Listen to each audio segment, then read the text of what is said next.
السلام علیکم ناظرین، میں ہوں منصور علی خان. اپنے ڈیل چینل کے اوپر آپ کو خوش آمدید کہیں گے. پچھلے 12 گھنٹے کی عام ترین خبروں کے ساتھ ایک دفعہ پھر آپ کے سامنے حاضر ہیں. آپ سے درخواست ہے کہ چینل کو سبسکرائب کرنا مت بھولیے گا, بیل آئیکن پریس کیجیے. اگر آپ کو ویڈیو پسند آئے اسے لائک اور شیئر ضرور کیجیے گا. آپ یہ اس وقت اس پٹی کا جو ہے وہ نظارہ کر رہے ہوں گے, اور میرے خیال میں اچھی طرح آپ جانتے ہیں کہ یہ پٹی کیوں لگائی جاتی ہے. ظاہری بات ہے تب لگائی جاتی ہے جب آپ پتنگ بازی جو ہے وہ کر رہے ہوں. اب میں نے آپ کو پچھلے ویلاگ کے اندر یہ بات کہی تھی کہ ایک بیانیہ سوشل میڈیا کے اوپر جو ہے بنانے کی کوشش کی جا رہی ہے کہ جناب لوگوں نے جو ہے بسنت کو ریجیکٹ کر دیا ہے اور لوگ جو ہے وہ گڈی نہیں اڑا رہے. تو جناب میں نے اس وقت بھی یہ بات کہی تھی کہ ایکچولی ہوا نہیں چل رہی تھی, لیکن آج یعنی کہ ہفتے والے دن بسنت کے دوسرے دن جو ہے وہ بڑی زبردست آج ہوا چلی اور لاہوریوں نے ٹکا کے گڈی اڑائی ہے. مطلب میں کم از کم میں آپ کو بتا دیتا ہوں کہ میں کہاں پہ تھا. میں لاہور فورٹ کی بالکل بیک سائڈ پہ جہاں پہ فوڈ اسٹریٹ ہے, وہیں پہ ایک چھت کے اوپر جو ہے ہمارے ایک ساتھی اینکر ہیں, انہوں نے انوائٹ کیا ہوا تھا.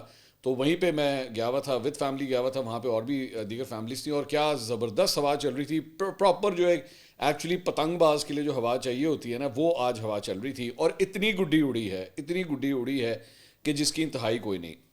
ہمارے میرے لیفٹ والی چھت پہ, میرے رائٹ والی چھت کے اوپر جو ہے اور بھی بڑے ڈگنیٹریز وغیرہ وہاں پہ آئے ہوئے تھے. میں فورن ڈیلیگیٹس کو بھی دیکھ رہا تھا کہ وہ بھی وہاں پہ آئے ہوئے تھے. بلکہ ہماری اپنی چھت کے اوپر جو ہے وہ ایک فورنر بھی ہمارے ساتھ وہاں پہ موجود تھے.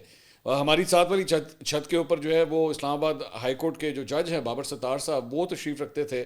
میں نے ان کو گڈی اڑاتے ہوئے نہیں دیکھا, لیکن وہ انجوائے کر رہے تھے, وہ بھی وہاں پہ آئے ہوئے تھے. اس کے علاوہ اور بھی بہت سے لوگ جو ہیں وہاں پہ بڑے بڑے ڈگنیٹریز, لیکن میرے خیال میں کافی ہے, اتنا نام میں نے جو لے دیا ہے. تو ایسا نہیں ہے کہ لوگ جو ہے وہ نہیں اڑا رہے, یہ بالکل ایک غلط بیانیہ ہے. آپ ذرا, میں ان صاحب کو کہوں گا جو بھی مطلب یہ اس قسم کے بیانیے بنانے کی کوشش کرتے ہیں, یہ آج کا دن ہے نا, کل بھی ایکسپیکٹڈ ہے, مطلب اتوار کا دن بھی ایکسپیکٹڈ ہے کہ ہوا جو ہے وہ اچھی چلے گی. آپ ذرا جا کے دیکھیے گا تو صحیح. مطلب میں آپ کو صرف چھوٹی سی ایک بات بتا دوں کہ اس فوڈ اسٹریٹ کے اندر انٹر ہونے میں مجھے گاڑی کے اندر جو ہے, میں وہاں پہ اتنا رش تھا, اتنا لوگوں کا رش تھا کہ میں وہاں پہ گاڑی مین روڈ سے اندر انٹر ہوئی ہے اور صرف 500 میٹر کا فاصلہ تھا جہاں پہ میں نے ایکچولی پہنچنا تھا. اور میرے گوگل میپس کے اوپر جو ہے وہ جو مجھے ٹائم بتایا جا رہا تھا رش کی وجہ سے, وہ 25 منٹ تھا. 500 میٹر کا فاصلہ 25 منٹ بتا رہا تھا. میں نے اور میری فیملی نے فیصلہ کیا کہ بھائی اس سے بہتر ہے وہ ڈرائیور جو ہے گاڑی چلا رہا ہے, ہم گاڑی سے اتر کے واک کر کے چلے جاتے ہیں. اور پھر ہم نے واک کر کے وہ ڈسٹینس کور کر لیا, وہ زیادہ جلدی ہم پہنچ گئے. اتنا رش ہے لوگوں کا, لیکن پھر بھی میری سمجھ سے باہر ہے کہ کیوں اس قسم کی جو ہے وہ باتیں کی جاتی ہیں کہ نہیں جناب, مطلب رنگ میں بھنگ ڈالنے والی بات ہے نا. جو اصل بات کو رپورٹ کریں, کبھی کبھار نا اس خول میں سے باہر بھی آ جایا کریں, جس کے باہر بڑا بڑا پاکستان تحریک انصاف لکھا ہوا ہے نا, اس خول میں سے, اس شیل میں سے باہر بھی آ جایا کریں, اینڈ فیکچوئل رپورٹنگ جو ہے وہ کیا کریں. لوگ پاگلوں کی طرح انٹرسٹڈ ہے. ہاں البتہ آج مجھے خبر یہ آ رہی ہے کہ چونکہ اب صرف ایک دن رہ گیا ہے, تو گڈی ڈور جو مارکیٹ کے اندر اویلیبل ہے اس کے ریٹ اب گرنا شروع ہو گئے. کیونکہ بالکل اسی طرح ہی ہوتا ہے نا, جس طرح عید کا دن آ جائے تو اس سے پہلے 2-3 دن پہلے جو ہے وہ بکروں کے اور دمبوں کے ریٹ جو ہیں وہ آسمان سے باتیں کر رہے ہوتے ہیں. لیکن عید والے دن جب ان کو پتہ ہوتا ہے کہ بس اب آخری دن ہے, تو تمام چیزوں کے ریٹ جو ہیں وہ گرنا شروع ہو جاتے ہیں. تو یہاں پہ بھی اب یہی صورتحال ہے.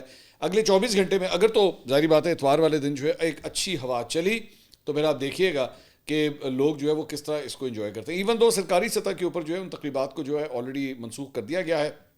سرکاری طور پہ تو کچھ نہیں ہو رہا, بلکہ آج ہی کے دن جو ہے لاہور فورٹ میں نے بتایا بھی تھا کہ ایک بڑا ایونٹ ہونا تھا جس کو سرکاری سطح پہ آرگنائز کیا جانا تھا, لیکن اسے پھر منسوخ کر دیا گیا تھا. البتہ نواز شریف صاحب کی ایک ویڈیو جو ہے وہ سامنے آئی ہے, اور اس ویڈیو کے اندر وہ اپنے دوست احباب کے ساتھ چھت کے اوپر دیکھے جا سکتے ہیں کہ وہ بھی جو ہے وہ بسنت کو کافی حد تک انجوائے کر رہے ہیں.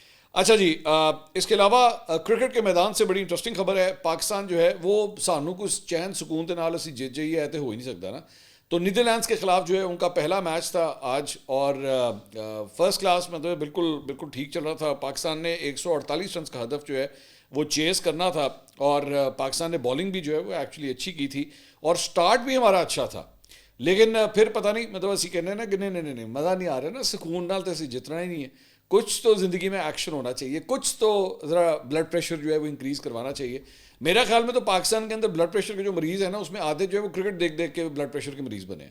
کیونکہ مطلب یہ لگ یہ رہا تھا, ایک موقع ایک ایسا آ گیا تھا کہ پاکستان کے جب 6 آؤٹ ہو گئے تو انہوں نے کہا لو جی وہی کم دوبارہ شروع ہونے لگا ہے. لیکن اس کے بعد فہیم اشرف جو ہے وہ انہوں نے بلہ سنبھالا اور وہ پھینٹا چاڑنا شروع کیا, بلکہ ان کا کیچ بھی جو ہے وہ ڈراپ کیا گیا, اور نیدرلینڈس کے جس کھلاڑی نے کیچ ڈراپ کیا میرے خیال میں آج رات ہوتی تھی خیر نہیں، اور انہوں نے روٹی نہیں دینی، انہوں نے کہنا پتر تیری روٹی باندھ ہے، بس 2 دن بعد تجھے کھانا ملے گا، 2 دن تو بھوکا ہی رہے، کیونکہ جس قسم کا اس نے کیچ ڈراپ کیا، اور کوئی اتنا مشکل کیچ نہیں تھا، آسان کیچ تھا، لیکن اس کے ہاتھ سے پاپ کر کے جو ہے وہ ایک دم باہر نکل گیا، اور اس کے بعد فہیم اشرف نے جو ہے وہ سیدھا لاٹھی چارج استعمال کرنا شروع کیا، اور پتہ ہی لگا کہ ایک جو ہے مطلب ایک مشکل میچ تھا، مطلب یہ صورتحال ہو گئی تھی کہ ہم نے تو دعائیں پڑھنا شروع کر دی تھیں، لیکن اس کے بعد ان کی بدولت جو ہے وہ پاکستان یہ میچ جیتنے میں کامیاب ہو گیا۔ البتہ بابر اعظم کے اوپر جو ہے بڑی تنقید ہو رہی ہے کہ بابر اعظم نے ایک بڑی ہی کیئرلیس قسم کی جو ہے وہ اننگ کھیلی، مطلب وہ جس قسم کی انہوں نے شاٹ لگائی نا وہ آپ مجھ سے ایکسپیکٹ کر سکتے ہیں، مطلب میں اس قسم کا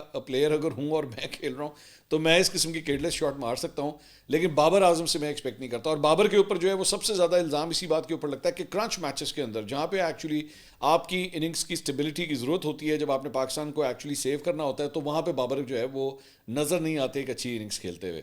تو اس موقع کے اوپر بھی کوئی مشکل کام نہیں تھا، رن ریٹ بالکل ٹھیک تھا، فرسٹ کلاس سب کچھ ٹھیک جا رہا تھا، کوئی ٹیم کوئی مشکل میں بھی نہیں تھی کہ آپ کو بلا وجہ ایک ریش شاٹ جو ہے وہ کھیلنی پڑے، لیکن بابر نے جو ہے ایک ریش شاٹ کھیلی 18 گیندوں پر صرف 15 رنز بنا کے، مطلب وہ کیا مطلب اسٹرائک ریٹ جو ہے وہ ان کا 100 کا اسٹرائک ریٹ بھی نہیں تھا، اور اس کے بعد جو ہے وہ پیویلین واپس لوٹ گئے۔ بالکل اسی طرح مطلب ایک موقع کے اوپر یہ صورتحال لگ رہی تھی کہ پچھلے ورلڈ کپ کے اندر پاکستان جو ہے وہ جس طرح امریکہ کے ہاتھوں ایک اپسٹ شکست اسے ہوئی تھی، لگ رہا تھا کہ لو جناب یہاں پہ بھی آغاز جو ہے وہ اس طرح ہی اپسٹ شکست کے ساتھ جو ہے وہ ہو رہا ہے۔ بہرحال بعد میں فہیم اشرف کی جو ہے وہ بلے بلے ہو گئی ہے، اور بہت سے کرکٹ صارفین کے ہم کامنٹس پڑھ رہے تھے، ایک ان کی جو پی ایس ایل کی ٹیم ہے اسلام آباد یونائٹڈ، انہوں نے ایکس کے اوپر جو ہے وہ ایک کامنٹ کیا، انہوں نے کہا ماچس تو یوں ہی بدنام ہے زمانے میں، آگ تو رانا فہیم نے لگا رکھی ہے۔ ایک صارف نے ٹویٹ کیا لوگ رانا رانا کہتے ہیں، رانا کو پرواہ نہیں، ایک بار دل لگا کے دیکھو رانا بے وفا نہیں۔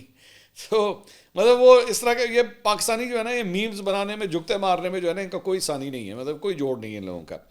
اس کے علاوہ chairman P C B Mohsin Naqvi صاحب نے بھی جو ہے اس جیت کے بعد آل راؤنڈر فہیم اشرف کے جڑواں بیٹوں کے نام انہوں نے اس جیت کو کیا، ان کی تصویریں جو ہیں انہوں نے اپلوڈ کی، اور انہوں نے کہا کہ جی نیدرلینڈس کی ٹیم بہت اچھا کھیلی، آج کا میچ خوبصورت جڑواں بچوں کے نام کرتا ہوں، ان بچوں کی صحت مند اور خوشیاں بھری زندگی کے لیے نیک خواہشات ہیں۔ تو اللہ کرے جو جس طرح فہیم اشرف نے یہ لاٹھی چارج کیا، ذرا باقیوں کو بھی تھوڑی سی ہوش آئے، اور وہ بھی جو ہے وہ آگے اسی طرح ہی اچھی پرفارمنس جو ہے۔ بہرحال سائم ایوب کا بھی جس طرح ایک آؤٹ ہوا تھا نا، مجھے اس کے اوپر بڑی تپ چڑھی تھی، انہوں نے اپنی طرف سے نو لک شاٹ جو ہے وہ کھیل کے تو کیچ آؤٹ ہو گئے، مطلب نو لک کا مطلب ہوتا ہے کہ بھائی آپ پکے ہیں کہ چھکا لگنا ہے، ٹھیک ہے اسٹائل وغیرہ جو ہے بہت اچھی بات ہے، سائم ایوب جو ہے وہ اس وقت آل راؤنڈرز کی فہرست میں جو ہے نمبر 1 رینکڈ پلیئر ہیں، لیکن بھائی ہر وقت اسٹائل نہیں ہوتا، اینڈ آف دا ڈے آپ کا اصل اسٹائل جو ہے نا وہ اسکور کارڈ بتاتا ہے کہ آپ نے اسکور کارڈ کے اوپر ایکچولی اسکور کتنا کیا ہے۔ تو آپ کی نو لک شاٹ جو ہے نا وہ اتنی جو ہے وہ آپ کے لیے بھاری نہ پڑ جائے کہ اس کے بعد سلیکشن کمیٹی جو ہے وہ بھی کہے بھائی جان نو لک اسی بھی نہیں دیکھنا تھا یار۔ تو پلیز بیہیو یور سیلف، ابھی آپ نے ورلڈ کپ کا آغاز کیا ہے، آئی ہوپ کہ آپ نیکسٹ ٹائم جو ہے تھوڑی زیادہ ذمہ داری کے ساتھ جو ہے وہ کھیلیں گے۔ بہرحال اینڈ آف دا ڈے مطلب پاکستان میچ جیت گیا ہے، چلے خوشی اس بات کی ہے، اور میں جب یہ ویڈیو ریکارڈ کر رہا ہوں تو اس وقت بھارت کا اور امریکہ کا جو ہے وہ آپس میں میچ ہو رہا ہے، اور انڈیا جو ہے اس وقت 14 اووروں کے بعد 86 کے اوپر 6 ہے، جیت انڈیا ہار گیا، اور وہ بھی انڈیا کے اندر، تو پھر مطلب آپ اندازہ کر سکتے ہیں کہ ہو جائے گی بلے بلے۔ تو دیکھتے ہیں اس کا رزلٹ جو ہے وہ کیا نکلتا ہے۔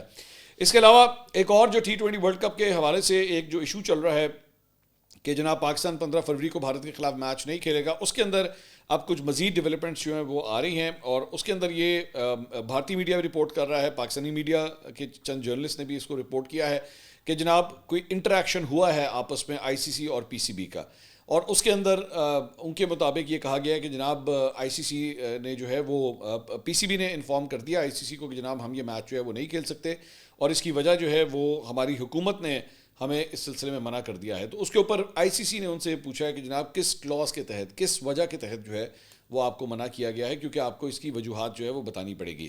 اب اس کے اوپر انڈین میڈیا یہ رپورٹ کر رہا ہے کہ جی پاکستان کرکٹ بورڈ نے یہ کہا ہے کہ جی ہم اس کے اوپر بیٹھ کے آپ کو ایکسپلین کر سکتے ہیں، تو یہ آپس میں ای میل اور جوابی ای میلز مبینہ طور پہ ابھی تک، کیونکہ پاکستان کرکٹ بورڈ نے اس بارے میں جو ہے وہ باقاعدہ طور پہ کوئی پریس ریلیز نہیں دی ہے کہ جی دس از واٹس ہیپننگ، لیکن ان کے مطابق ایک کانٹیکٹ جو ہے وہ اس میچ سے ریلیٹڈ اب شروع ہو چکا ہے۔ اس کے علاوہ یہ بھی کہا جا رہا ہے، نیوز 18 ایک چینل ہے انڈیا کا، اس نے یہ رپورٹ کیا ہے کہ جناب پاکستان کرکٹ بورڈ نے بیک چینل جو کمیونیکیشن کی ہے اس میں یہ بھی شامل ہے کہ جناب پاک بھارت کرکٹ سیریز جو ہیں بائی لیٹرل سیریز اس کو ایکٹیویٹ جو ہے وہ دوبارہ کیا جائے اور آمدنی میں اضافہ بھی جو ہے وہ اس کے علاوہ ایک ون آف دا کنڈیشنز ہیں. اگر ان کنڈیشنز کو جو ہے وہ پورا کیا جاتا ہے تو چانس ہے کہ پاکستان اور بھارت جو ہے ان کا میچ ہو جائے, یعنی کہ پاکستان کی ٹیم جو ہے وہ میدان میں اتر جائے اور کوئی بریک تھرو جو ہے وہ ہو جائے. سو لیٹس سی اس سلسلے میں جو ہے وہ کیا ہوتا ہے. اس کے علاوہ ایک اور خبر یہ ہے کہ جناب افغانستان کے بیٹر رحمان اللہ گرباز انہوں نے پی ایس ایل سے جو ہے وہ دستبرداری کا اعلان کر دیا ہے. انہوں نے سوشل میڈیا کے اوپر جو ہے انسٹاگرام کے اوپر پشتوں میں ایک ویڈیو شیئر کی ہے.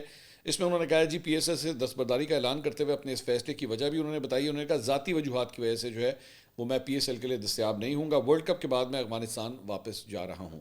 تو یہ انہوں نے ان کی جانب سے جو ہے وہ یہ بیان سامنے آیا ہے. اس کے علاوہ افغانستان بھارت کے نقش قدم پر کھیل کو سیاست زدہ کرنے لگا ہے اور یہ رپورٹ کیا جا رہا ہے کہ افغان بورڈ جو ہے وہ اپنے کھلاڑیوں کو پی ایس ایل میں شرکت کرنے سے بیسکلی روکنے کی تیاری کر رہا ہے. اور ذرائع کے مطابق یہ ارواح کہ افغان کرکٹ بورڈ اپنے کھلاڑیوں کو پی ایس ایل کے لیے این او سی نہیں دے گا اور اس کی وجہ سے پھر اس کے بعد یہ پی ایس ایل میں جو ہے وہ شرکت نہیں کر سکیں گے. سو وہی بیسکلی جو آپس میں ایک پولرائزیشن بن رہی ہے اس وقت کرکٹ کی دنیا کے اندر, اس کے اندر افغانستان جو ہے وہ کس کی سائڈ لے رہا ہے, میرے خیال میں اٹس کوائٹ کلیئر ناؤ. اس کے علاوہ جناب ایک اور خبر جو ہے وہ یہ ہے کہ سپریم کورٹ نے پی ٹی آئی قیادت اور وکلا سے ملاقاتوں کا اعلامیہ جو ہے وہ جاری کر دیا ہے. اعلامیہ کے مطابق سپریم کورٹ کو پی ٹی آئی کے پارلیمنٹیرینز کی یادداشت موصول ہوئی اور پی ٹی آئی وفد نے زیر حراست قائد کی تک رسائی سے متعلق تحفظات جمع کرائے. 30 جنوری کو پی ٹی آئی کے پارلیمنٹیرینز کا سپریم کورٹ کے سامنے اجتماع تھا.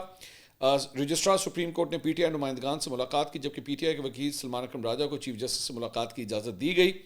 زیر حراست پی ٹی آئی قائد تک اہل خانہ کی رسائی پر تحفظات پیش کیے گئے اور پی ٹی آئی کی زیر حراست قائد تک طبی ماہرین کی رسائی کا معاملہ بھی جو ہے وہ اٹھایا گیا ہے. اعلامیہ کے مطابق معاملہ کسی زیر سماعت مقدمے سے متعلق نہیں تھا. تحفظات انتظامی نوعیت کے تھے, متعلقہ حکام کو ارسال کر دیے گئے. قانون کے مطابق مناسب غور و خوض کے لیے معاملہ متعلقہ حکام کو بھجوا دیا گیا ہے. تحفظات ارسال ہونے کے بعد مجمع پرامن طور پر منتشر ہو گیا. اعلامیہ میں کہا گیا کہ ایک ہفتے تک کسی باضابطہ جواب کا موصول نہ ہونے پر اپوزیشن قیادت نے 6 فروری کو دوبارہ رجوع کیا. قاعدے اس پر اختلاف سینٹ اور قومی اسمبلی بھی وفود میں شامل تھے. دستخط شدہ یادداشت رجسٹرار سپریم کورٹ نے باضابطہ وصول کی, جس میں زیر حراست پی ٹی آئی قائد تک رسائی کا معاملہ دوبارہ اٹھایا گیا. طبی رپورٹس کی فراہمی سے متعلق تحفظات بھی اس کے اندر شامل تھے. یادداشت متعلقہ انتظامی حکام کو دوبارہ ارسال کی گئی. سپریم کورٹ نے آئندہ ایسے معاملات کے لیے ایس او پیز جاری کر دیے ہیں. متاثرہ فریقین سے رابطے کا باقاعدہ طریقہ کار طے ہے. ایس او پیز میں ادارہ جاتی وقار کے تحفظ پر زور دیا گیا ہے اور عدالتی امور اور دیگر سائلین کے حقوق کے تحفظ کی بھی ہدایت کی گئی ہے. اس کے علاوہ انسداد دہشت گردی عدالت راولپنڈی میں عمران خان کی ذاتی معالجین سے میڈیکل چیک اپ کی درخواست پر سماعت مکمل ہونے کے بعد فیصلہ محفوظ کر لیا گیا ہے اور درخواست کے متن میں موقف اختیار کیا گیا کہ عمران خان کا ذاتی معالجین ڈاکٹر عاصم, ڈاکٹر خرم اور ڈاکٹر سمینہ سے طبی معائنہ کروایا جائے. دلائل میں کہا گیا کہ ذاتی معالجین سے طبی معائنہ آئینی, قانونی اور اخلاقی حق ہے. سابق وزیر اعظم نواز شریف کو بھی ذاتی معالج دستیاب تھے. راولپنڈی جیل رول 795 کے تحت انتظامیہ کسی بھی قسم کے میڈیکل چیک اپ سے متعلق فیملی کو آگاہ کرنے کی پابند ہے. اس کے علاوہ سپریم کورٹ نے عمران خان کے 13 مختلف مقدمات جناب سماعت کے لیے مقرر کر لیے ہیں. 2 رکنی بینچ 13 مقدمات کی سماعت کے لیے تشکیل پایا ہے. چیف جسٹس یحییٰ افریدی اور جسٹس شاہد بلال پر مشتمل بینچ جو ہے وہ 9 فروری کو عمران خان صاحب کے ان کیسز کی سماعت کرے گا. اور القادر ٹرسٹ کیس میں عمران خان کی ضمانت کے خلاف نائب اپیل پر سماعت جو ہے وہ مقرر ہے اور سائفر کیس میں عمران خان اور شاہ محمود قریشی کی بریت کے خلاف اپیل پر سماعت جو ہے وہ بھی فکس ہے. انصار عباسی صاحب نے جناب ایک رپورٹ دی ہے. انہوں نے کہا تقریباً 3 ماہ بعد یعنی 4 نومبر 2025 کے بعد پہلی مرتبہ سابق وزیر اعظم عمران خان کی اہلیہ بشریٰ بی بی کو اپنے قریبی رشتہ داروں سے ملاقات کی اجازت دی گئی, جن میں ان کی بیٹی اور بھابیاں شامل تھیں. چند روز قبل ہونے والی اس ملاقات کی اجازت اس شرط کے ساتھ طے تھی کہ اس ملاقات کے بعد اسے سیاسی مقاصد کے لیے استعمال نہیں کیا جائے گا. ذرائع کے مطابق یہ ملاقات بیرسٹر سیف کی کوششوں سے ممکن بنائی گئی, جن کے بارے میں اس سے قبل بھی رپورٹس آتی رہیں کہ وہ عمران خان اور ان کی اہلیہ کے لیے انسانی ہمدردی اور قانونی سہولت کاری کے حوالے سے بیک چینل کوششوں میں شامل ہیں. اور بتایا جاتا ہے کہ یہ سہولت کاری بشریٰ بی بی کی جانب سے دیے گئے ان ابتدائی اشاروں کے بعد عمل میں آئی, جن میں انہوں نے کہا تھا کہ اگر اسٹیبلشمنٹ کے ساتھ کسی بھی ممکنہ ذریعے سے معاملات میں نرمی آ سکتی ہو تو اسے آزمایا جانا چاہیے. سو یعنی ایک آپ کہہ سکتے ہیں کہ انڈرسٹینڈنگ, اب آپ کی مرضی ہے, آپ ٹیبل کی کس سائڈ پہ بیٹھے ہوئے, آپ اس کو ڈیل کہیں, انڈرسٹینڈنگ کہیں, whatever you want to call it, وہ اس کے تحت بیسکلی جو ہے یہ ملاقات ہوئی ہے اور ان ایس او پیز کو فالو کیا گیا کہ جناب ٹھیک ہے آپ ملاقات کروائیے لیکن بعد میں کوئی سیاسی گفتگو نہیں ہوگی. لیکن یہ ملاقات جو ہے وہ بشریٰ بی بی کی فیملی کی ہے. اب کیا عمران خان صاحب کی فیملی بھی، اگر عمران خان صاحب کی کوئی ملاقات کروائی جاتی ہے تو کیا ایسا کچھ ہوگا؟ اس کے لیے میرے خیال میں آپ کو اگلے 24 گھنٹے کا انتظار کرنا پڑے گا. میں یہ بات کیوں کہہ رہا ہوں؟ وہ میں اس لیے کہہ رہا ہوں کہ 24 گھنٹے، مطلب اگلے 24 گھنٹے کے اندر جو ہے وہ اپوزیشن نے احتجاج کی کال دی ہوئی ہے، تحریک تحفظ عین پاکستان نے، جس کو ایکچولی پی ٹی آئی بھی جو ہے وہ سپورٹ کر رہی ہے. سو اگر تو کوئی بہت بڑا احتجاج ہوا تو تب جو ہے وہ چند جرنلسٹ کے مطابق یہ ملاقات مزید ڈیلے ہو جائے گی. لیکن اگر کوئی اس کے اندر کوئی خاص چیز، کوئی بہت بڑا شو نہ ہوا تو عمران خان صاحب کے لیے جو ملاقاتیں وغیرہ طے کروا دی جائیں گی. لیکن شرط یہی ہوگی کہ اس کے اندر کسی قسم کی سیاسی گفتگو بعد میں نہیں کی جائے گی. وہ جو ایک ٹویٹس وغیرہ ہوتی تھیں یا علیمہ خان صاحبہ بعد میں جو میڈیا سے گفتگو کرتی تھیں، وہ ساری چیزیں جو ہیں اس کے بعد شاید نہ ہوں. سو لیٹس سی کہ ان کی یہ ملاقات جو ہے وہ ہوتی ہے یا نہیں. اس کے علاوہ وفاقی وزیر اطلاعات عطاء اللہ تارڑ نے کہا ہے کہ جی ملک میں جو دہشت گردی واپس آئی ہے اس کے پیچھے پی ٹی آئی ہے. علماء کے ساتھ لاہور میں پریس کانفرنس کرتے ہوئے تارڑ صاحب نے کہا کہ جی میں اظہار یکجہتی کے لیے حاضر ہوا ہوں. جو لوگ اسلام آباد میں افسوسناک واقعے کے ذمہ دار ہیں انہیں انسان کہنا انسانیت کی توہین ہے. ایسے لوگ جو اللہ کی عبادت میں مصروف تھے انہیں نشانہ بنایا گیا کیونکہ ان دہشت گردوں کا کوئی مذہب نہیں ہے. میں پوری ریاست کی طرف سے یقین دلاتا ہوں کہ تمام مساجد، امام بارگاہوں اور دینی مراکز کی سیکیورٹی کے لیے پوری کوششیں کر رہے ہیں. ہم دہشت گردوں کا جڑ سے خاتمہ کریں گے. انہوں نے کہا میں یہاں سیاسی بیان یا بات نہیں کرنا چاہتا، مگر آپ کو یاد ہوگا کہ ایک آپریشن رد الفساد اور ضرب عضب ہوا تھا. آپ کو یاد ہوگا خودکش حملے ختم ہو گئے تھے، کراچی کا امن بھی بحال ہو گیا تھا. اس سے بات چیت کرنی چاہیے اور انہیں سیٹل ایریاز میں لا کر بسایا گیا تھا. اسی سوچ نے جو طالبان خان کی سوچ تھی، اسی سوچ کا آج خمیازہ جو ہے وہ ہم بھگت رہے ہیں. ہم نے تو دہشت گردی کا خاتمہ کر دیا تھا، اب جو دہشت گردی واپس آئی ہے اس کے پیچھے پی ٹی آئی ہے. اس کے علاوہ وفاقی وزیر داخلہ محسن نقوی صاحب نے کہا ہے کہ جی ترلئی خودکش حملے کا ماسٹر مائنڈ اغوان شہری ہے جسے اب گرفتار کر لیا گیا ہے. اسلام آباد میں پریس کانفرنس کرتے ہوئے انہوں نے کہا جی حملے کے ماسٹر مائنڈ کا تعلق کلعدم داعش سے ہے. سی ڈی ڈی نے واقعے سے منسلک تمام لوگوں کو پکڑ لیا ہے. دھماکے کے 4 سہولت کاروں کو پکڑا گیا ہے. چھاپوں کے دوران ایک اہلکار شہید اور کچھ زخمی ہوئے تھے. اور بتایا گیا کہ اس خودکش دھماکے کے نتیجے میں جو زخمی ہونے والے افراد تھے اس میں سے ایک اور زخمی جو ہے وہ دم توڑ گیا ہے. اور اس کے بعد اب شہداء کی تعداد جو ہے افسوسناک طور پہ وہ 33 ہو چکی ہے اور ان کی میتیں جو ہیں وہ لواحقین کے حوالے کر دی گئی ہیں. دھماکے کے 149 کیسز جو ہے وہ لائے گئے تھے پیمز ہاسپٹل میں، جن میں 121 زخمی اور 28 لاشیں جو ہیں وہ اس وقت شامل تھیں. میں نے آپ کو اس وقت کہا تھا کہ چند افراد جو ہیں وہ شدید زخمی ہیں، اس کی وجہ سے جو ڈیتھ کاؤنٹ ہے وہ شاید بڑھ بھی سکتا ہے. اس کے علاوہ داعش نے جناب اسلام آباد کے علاقے ترلئی میں جمعے کی نماز میں مسجد خدیجۃ الکبریٰ پر ہونے والے حملے کی ذمہ داری جو ہے وہ قبول کر لی ہے. بی بی سی مانیٹرنگ کے مطابق یہ دعویٰ گروپ کے ٹیلی گرام چینل کے اوپر جو ہے وہ سامنے آیا ہے، جس کے مطابق اس حملے کے پیچھے داعش کا پاکستان میں متحرک گروہ ہے. اور وہ انہوں نے کہا کہ جی ہم نے یہ خودکش دھماکہ جو ہے وہ کیا ہے. شیخ وقاص اکرم صاحب نے ٹویٹ کیا، انہوں نے کہا پاکستان تحریک انصاف اسلام آباد میں پیش آنے والے المناک بم دھماکے میں درجنوں معصوم شہریوں کی شہادت کے خلاف مجلس وحدت المسلمین کی جانب سے بتاریخ 7 فروری 2026 بروز ہفتہ دی گئی ملک گیر سوگ اور احتجاج کی کال کی مکمل حمایت کرتی ہے، جو بیسکلی آج کی کال تھی اس کے بارے میں جو ہے وہ بات کی جا رہی ہے. اس کے علاوہ national dialogue committee Fawad Chaudhry صاحب والی، ان کی جانب سے ایک اعلامیہ جاری ہوا ہے اور اس میں انہوں نے چند اقدامات کی پرزور اپیل کی ہے. انہوں نے کہا جی پی ٹی آئی سے گزارش، ملکی سلامتی اور انسانی جانوں کے تحفظ کو ترجیح دیتے ہوئے اپوزیشن 8 فروری کے احتجاج کو فی الفور مؤخر کرنے کا اعلان کرے. اس وقت قومی یکجہتی کا مظاہرہ کرنا سیاست سے بڑھ کر ریاست کی ضرورت ہے. اور اس کے بعد انہوں نے ایک مطالبہ جو ہے وہ حکومت سے بھی کیا ہے. انہوں نے کہا جی قومی مفاہمت کی جانب پہلا قدم اٹھاتے ہوئے حکومت تمام سیاسی اسیران کو فوری ریلیف فراہم کرے اور ان کے خلاف انتقامی کارروائیوں کا سلسلہ جو ہے وہ بند کیا جائے. اور ساتھ ہی کہتے ہیں جی مذاکرات کا آغاز، حکومت فوری طور پر عمران خان اور پی ٹی آئی کی اثیر قیادت کے ساتھ براہ راست مذاکرات کی میز پر بیٹھے تاکہ تمام سیاسی و آئینی مسائل کا حل ووٹ اور ڈائیلاگ کے ذریعے جو ہے وہ نکالا جا سکے. اس کے علاوہ جناب نریندر مودی نے جو ہے وہ ایک ٹویٹ کیا ہے، اس میں کہتے ہیں کہ جی بھارت اور امریکہ کے لیے بڑی خوشخبری، ہم نے اپنی 2 عظیم قوموں کے درمیان عبوری تجارتی معاہدے کے فریم ورک پر اتفاق کیا ہے. میں صدر ٹرمپ کا ہمارے ملکوں کے درمیان مضبوط تعلقات کے لیے ذاتی عزم کے لیے شکریہ ادا کرتا ہوں. یہ فریم ورک ہماری شراکت داری کی بڑھتی ہوئی گہرائی اور اعتماد کی عکاسی کرتا ہے. یہ ہندوستان کے محنتی کسانوں، کاروباریوں، M S M Es, startups اور ماہی گیروں اور بہت کچھ کے لیے نئے مواقع کھول کر میک ان انڈیا کو مضبوط کرتا ہے. اس سے خواتین اور نوجوانوں کے لیے بڑے پیمانے پر روزگار کے مواقع پیدا ہوں گے. ہندوستان اور امریکہ جدت کو فروغ دینے کا عہد کرتے ہیں اور یہ فریم ورک ہمارے درمیان سرمایہ کاری اور ٹیکنالوجی کی شراکت کو مزید گہرا کرے گا. تو یہ جناب انہوں نے نریندر مودی نے جو ہے وہ اعلان کیا ہے. لیکن اس کے بعد سہاسنی حیدر جو ہے انہوں نے ایک ٹویٹ کیا. انہوں نے کہا امریکہ نے روس سے تیل کے لیے بھارت پر 25% اضافی محصولات واپس لیے ہیں. کہتے ہیں کہ اگر بھارت دوبارہ خریدتا ہے تو ٹیرف دوبارہ شروع ہو جائیں گے. خاص طور پر ہندوستان نے روسی فیڈریشن کے تیل کی درآمد بند کرنے کا عہد کیا ہے. امریکہ سے امریکی توانائی کی مصنوعات جو ہے وہ خریدی جائیں گی. سو اگر یہ سارا کچھ بیسکلی اس کا جو آپ نے ایک چنک آف میٹ دیا ہے, یہ جو ڈیل کی ہے امریکہ کے ساتھ, اس کی بہت بڑی وجہ یہ ہے کہ روس سے تیل نہ لینا جو ہے اس شرط کے اندر شامل ہے. تو اگر یہ روس سے پھر بھی تیل لیتے ہیں تو دوبارہ ٹیرف جو ہے وہ دوبارہ انڈیا کے اوپر لگ جائے گا. اگلی ویڈیو میں آپ سے دوبارہ ملاقات ہوگی. اللہ حافظ.